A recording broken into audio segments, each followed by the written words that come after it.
Capture objective A. Enemy turret destroyed.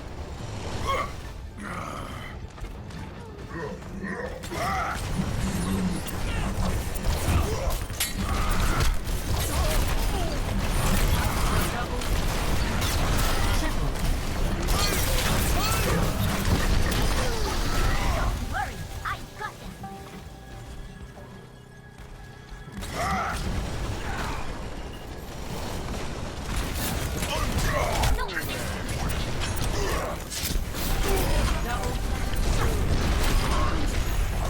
Objective A captured. Commence attack on objective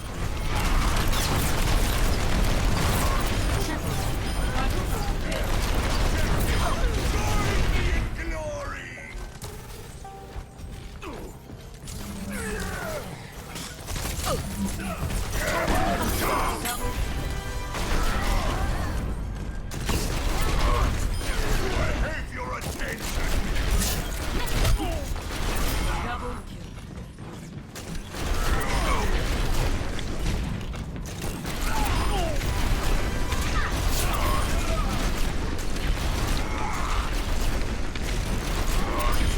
Double triple kill.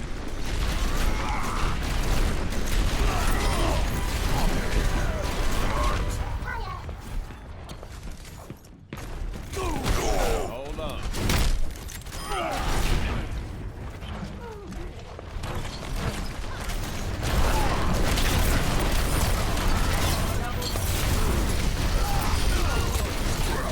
Oh, there.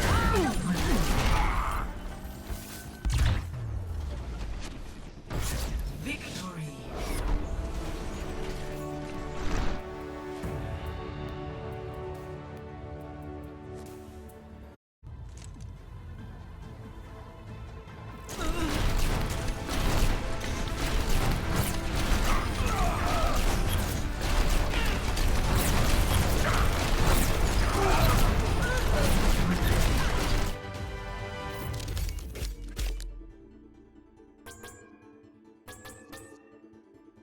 Epic.